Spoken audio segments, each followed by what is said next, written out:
Hey guys, welcome to global access. आज हम बात करने वाले हैं दुनिया के सबसे बड़े राजनीतिक तनाव में से एक के बारे में। आज हम बात करेंगे यूएसए और ईरान के बीच बढ़ते परमाणु समझौते के विवाद के बारे में। हाल ही में डोनाल्ड ट्रंप ने ईरान को एक सख्त चेतावनी दी है कि उसके पास परमाणु समझौता यानी कि न्यूक्लियर डील करने के लिए सिर्फ 10 से 15 दिन का समय है। अगर ऐसा नहीं होता है तो अमेरिका ईरान का कुछ बुरा कर सकता है।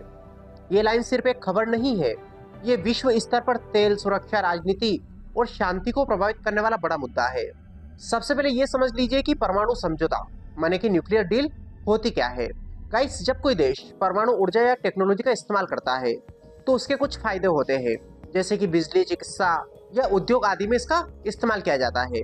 लेकिन अगर वही टेक्नोलॉजी हथियार बनाने के लिए इस्तेमाल होने लगे तो फिर वो दुनिया के लिए खतरनाक साबित हो सकती है। पिछले 20 सालों में ईरान और अमेरिका समेत कई देशों ने बार बार बातचीत की कि ईरान का परमाणु कार्यक्रम सिर्फ शांतिपूर्ण हो, बिना किसी हथियार की क्षमता के। और आज का ये जो टॉपिक है, आज की ये जो खबर है, वो पिछले कुछ महीनों की थोड़ी बहुत बातचीत और दुर्घटनाओं का परिणाम है।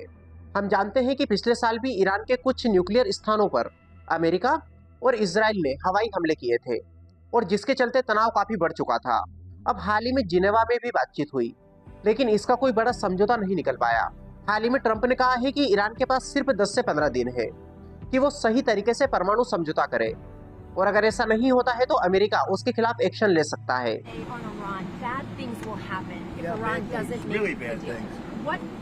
I'm not going to talk to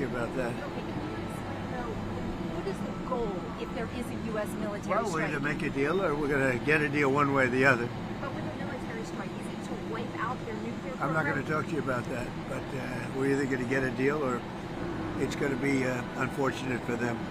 यानी कि सैन्य कार्यवाही। ट्रंप ने ईरान को एक समय सीमा दी है जो आज के हालात में काफी तेज और असामान्य है। और आप ध्यान दीजिए कि ट्रंप ने यह सिर्फ चेतावनी नहीं दी है, उसने वहां सैन्य बल भी भेज दिए हैं। अमेरिका मिडिल ईस्ट में कई जंगी जहाज, aircraft carriers, fighter jets, missile defence system ये तैनात कर रहा है। और ये सिर्फ थोड़ी सी सेना नहीं है, ये वही पैमाना है जैसा 2003 में अमेरिका ने इराक पर हमला करने से पहले किया था। यानी कि पहले चेतावनी दी गई, फिर डेडलाइन। हो सकता है फ्यूचर में सैन्य भिड़ंत हो जाए, और इसी वजह से दुनिया के कई हिस्सों में चिंता का माहौल है। अब तक की रिपोर्ट के मुताबिक ईरान भी ये बोल रहा है कि उसका परमाणु कार्यक्रम शांति के लिए है। उसने कहा है कि अगर अमेरिका हमला करेगा तो फिर वो प्रभावी जवाब देगा। और ईरान ने ये चेतावनी दी है कि अगर किसी भी सैन्य हमले को अंजाम दिया गया तो फिर वो रीजन में अमेरिकी ठिकानों को निशाना बना सकता है। यानी कि दोनों तरफ से आलोचनाएं तेज हो रही है। आप समझो कि इसका ग्लोबल असर क्या होने वाला है। गाइस, मिडिल ईस्ट से दुनिया के एक बड़े हिस्से का तेल गुजरता है। अब किसी भी बड़े सैन्य टकराव से नुकसान ये होगा कि तेल की कीमतें बढ़ सकती है, दुनिया भर की अर्थव्यवस्था प्रभावित हो सकती है, महंगाई बढ़ सकती है, और ये सब लोगों के जीवन को प्रत्यक्ष रूप से प्रभावित करेगा। आज तक के हालात में तेल की कीमतें पहले ही ऊपर जा चुकी है, और यहाँ सबसे बड़ा सवाल यह है कि क्या युद्ध सच में होने वाला है। तो देखिए, अभी तक कोई युद्ध आधिकारिक रूप से शुरू नहीं हुआ है, बातचीत जारी है, लेकिन दोनों देशों ने अपनी सेना तैनात कर दी है। अगर बातचीत सफल होती है तो फिर युद्ध नहीं होगा, लेकिन अगर बातचीत विफल होती है तो ये टकराव संभव है। और दुनिया भर के एक्सपर्ट इसको लेकर अपनी राय दे रहे हैं कि ये जो स्थिति है ये काफी सेंसिटिव है। दुनिया भर के कई देशों ने कहा है कि संघर्ष को रोकना जरूरी है, बातचीत ही असली समाधान है। यूरोप, संयुक्त राष्ट्र और कुछ मध्य पूर्व के देश ऐसा मानते हैं कि शांति से समाधान ढूंढना चाहिए। और रही बात हमारी भारत की, तो गाइस, भारत एक बड़ा तेल आयातक देश है। अगर तेल की कीमतें बढ़ती है तो पेट्रोल डीजल की कीमतें भी बढ़ सकती है, महंगाई बढ़ सकती है, एक्सपोर्ट इंपोर्ट प्रभावित हो सकता है। यानी कि सीधा सीधा असर हमारी जेब पर भी पड़ेगा। अब मान लीजिए कि 10 से 15 दिन की समय सीमा समाप्त हो जाती है और कोई समझौता नहीं होता, तो क्या होगा। देखिए, ऐसी स्थिति में अमेरिका के पास कुछ विकल्प होते हैं। पहला क्या, कड़े आर्थिक प्रतिबंध यानी कि सैंक्शंस। दूसरा, साइबर हमले वो कर सकता है, या हो सकता है सीमित मात्रा में सैन्य हमला भी अमेरिका ईरान पर कर सकता है, या हो सकता है बड़े पैमाने पर एयर स्ट्राइक हो जाए। और इन सब का अंत में नतीजा ये निकलता है कि फिर सामने से भी जवाब मिलता है। ईरान पहले से ही कह चुका है कि अगर उस पर हमला होता है तो वो मिडिल ईस्ट में अमेरिकी ठिकानों को निशाना बनाएगा, और ये रीजन पहले से ही काफी सेंसिटिव है। इराक, सीरिया, लेबनान, यमन, हर जगह अलग अलग समूह सक्रिय है। यानी कि मामला सिर्फ दो देशों का नहीं रहेगा, ये पूरे क्षेत्र को आग में झोंक सकता है।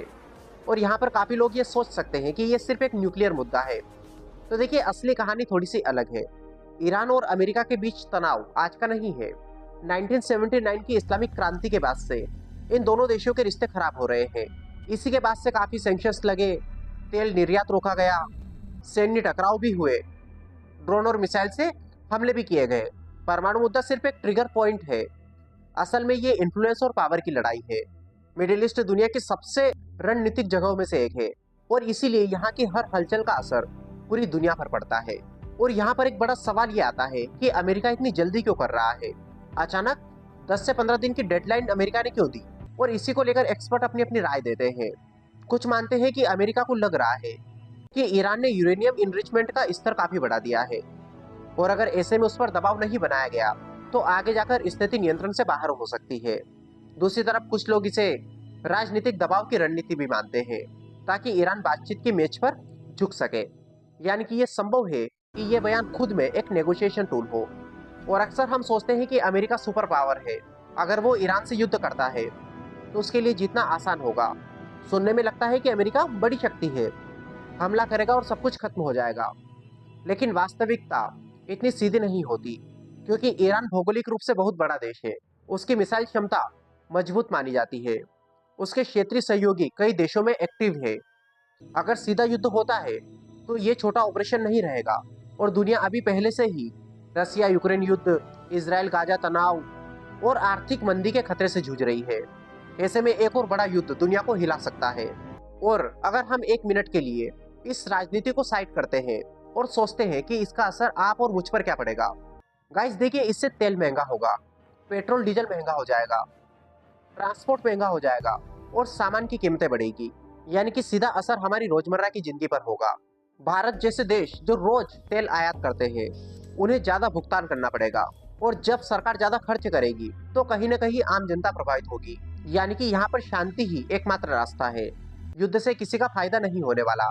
अमेरिका भी जानता है कि युद्ध महंगा होगा और ईरान को भी पता है कि इस युद्ध का परिणाम विनाशकारी होगा। और इसीलिए कहीं न कहीं दोनों देशों के बीच अभी भी बातचीत के दरवाजे बंद नहीं हुए हैं। अंतर्राष्ट्रीय संस्थाएं और यूरोपीय देश कोशिश कर रहे हैं कि कोई मध्य रास्ता निकले। और अक्सर ऐसा होता है कि पहले सख्त बयान दिए जाते हैं, फिर दबाव बनाया जाता है, फिर बातचीत होती है और अंत में समझौता हो ही जाता है। लेकिन ये भी तभी संभव है जब आखिरी समय में कोई डील हो जाए। और ये आगे आने वाले 15 दिन दुनिया के लिए काफी मायने रखते हैं, क्योंकि ये तय करेंगे कि तनाव कम होगा या फिर बढ़ेगा, ऑयल मार्केट किस दिशा में जाएगा, दुनिया में अस्थिरता आएगी या फिर शांति। अगर डील हो जाती है तो ये एक बड़ी कूटनीतिक जीत होगी और अगर नहीं तो दुनिया के लिए फिर एक नया संकट सामने आएगा।